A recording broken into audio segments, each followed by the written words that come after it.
Okay, this is part 3 of Hidden Pains. Points her finger at Cassie. Don't you move. Rube goes into the kitchen off stage and gets Cassie a ham sandwich, half, cut in half, apple pie. Rube grabs a bag of chips from the stand and a Coke from the cooler. Rube puts the items on a tray she took from under the counter. Cassie opens her purse, takes out her wallet, and takes out a $20 bill. Rube walks up to the counter, sits the tray on the counter, looks at the 20 in Cassie's hand. Cassie hands the 20, hands the 20 to Rube. Rube pushes Cassie's hand away. Oh no, it's on the house, son. Keep your money, because I like you already. Well, thank you, Rube. You are welcome. Cassie unwraps the plastic wrapping off the ham sandwich and begins to peel the edges of the bread. Ruby's standing, watching her. Must you peel the edges off your bread? My ex-husband did that and nearly drove me crazy. I can still see it now, a plate full of bread edges. I can't stand the edges of the bread. That was his excuse too. And neither could my father, who looked surprised. We would always see who would peel their edges off the fastest. He would always win. Sighed nervously. Now, if you're gonna take the job, I need you here at 4 p.m. sharp. Your hours will be from 4 p.m. to 2 a.m. in the morning. Can you handle that? Yeah. Bites one of the ham sandwiches. What size do you wear, hon? My size. My size. What size in clothes do you wear? Oh, a 7/8. Rube goes in the back off stage to get a uniform and application. Cassie finishes her first ham sandwich, and starts on the other half. Rube comes back and hands the uniform and application over the counter to Cassie. Cassie wipes her mouth and her hands with a napkin, takes the uniform and application and lays it across her lap.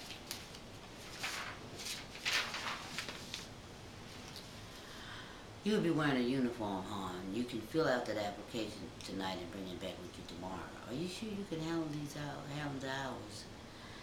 Taking the last bite of the ham sandwich, wipes her mouth, finishes the soda. Yes, Rube, I need a job. Cassie started eating on the pie. I can have you working one day and then quit because of the hours. I can handle it, Rube. Don't worry. I don't have any babies crying. Cassie is about to eat the last piece of pie, looks at Rube. Rube is in a daze. What's wrong, Rube? Did I say something wrong? Why you look so sad? Shakes it off. Oh, it's nothing. When you said you had no babies crying, I thought about my Cassie. When she was 4 months old, she would just cry and cry all night long. I thought for no reason. I found out later she had the colic. Ruth started staring out into the space. I wonder what she's doing now. What she looks like now. I hate I miss her growing up. I wonder, does she have any kids? Did she marry? Did she graduate from high school? Did she go to her prom? Did she go to college? Who was her first boyfriend? And did she marry him? Luke looks at Cassie's mouth. That's what mothers look forward to going through, the emotions with their daughters growing up. I haven't seen Cassie since she was 27 years old. 1 month before her 7th birthday.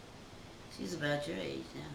Luke begins to cry, holding her face in her hands. Oh, Rube, don't cry. You're going to make me cry.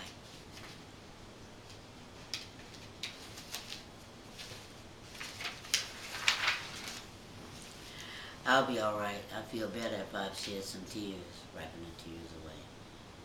What happened? Why you never seen her again? Was it your fault? Looking at Cassie.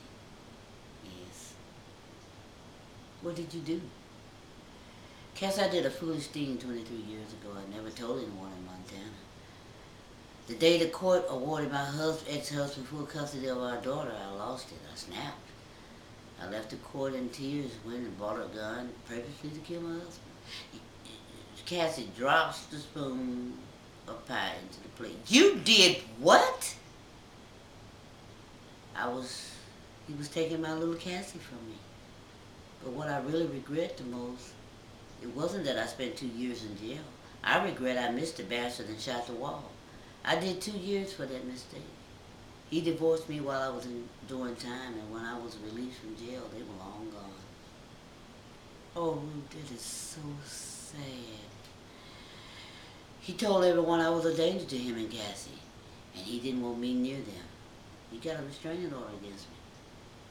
How awful. Did they all believe him? Some did, some didn't. I lost good friends behind me, so I moved away.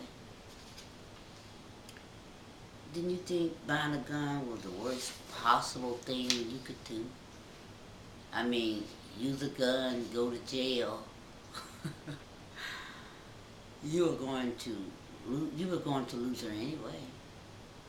You just doubled the loss. Did not mention I snapped. Yes, you did. Side looks at the glass. Looks out of the glass. Huh? Enough of talk about me. You need to be heading home. The rain has stopped. So you can get out of those wet clothes. Cassie turns and looks out the glass door. You found a job. I tell you what. Why don't you go try on your uniform to make sure it fits and get out of those wet clothes. You can wear the uniform home. Thanks. Because these wet clothes are beginning to itch me. Scratching. The ham sandwich was really good, Ruth. Cassie gets off the stool and looks out the door. Oh, God. There goes my bus. You're riding the bus in this weather? It wasn't raining when I caught the bus this morning. The sun was shining just as pretty. The sky changed when I got on this side of town. How are you looking for a job without a car? I had a car, but my father took my Mercedes from me and gave it to his bimbo bleached blonde wife. He said I was abusing it. Cassie rolled her eyes. Go figure. You were driving a Mercedes? I love Mercedes. My ex-husband bought me a glossy black 560 SEC coupe. I lost it and everything I owned when I went to jail. That's what I had, a black glossy 560 SEC coupe. Sad. I miss my car. Old Mama Dearest is driving it to death. She sees my father as a cash cow. She's milking him dry as we speak. She probably, right now, somewhere, at some mall, somewhere, he gives her everything she asked him for. He probably would give her my head if she asked him for it. That's the typical old man. That's the typical older man. That's the typical older man with a trophy wife for you. I wish I was someone's trophy wife. Go figure. I can take you home, Cassie, but you will have to wait until the 4 o'clock hip comes. Looks at the clock on the wall. In 2 hours. Cassie hunks up on her shoulder. Sure, I have nothing else to do. Where you live, hon? Mason Heights. Mason Heights? Are you sure you're going to be able to afford rent working here? That is a very nice, expensive neighborhood. I have roommates. Good. You scared me for a minute there. That's about a 45-minute drive. You're going a long way from home. You're a long way from home looking for a job on a bus in the storm. I know. I've been out all day. I started at 8 o'clock this morning. My father would always say when he's leaving for work every morning, the early bird gets the worm, and pinches my nose. What kind of work did you do before? I didn't. I never worked before. My father took care of me until he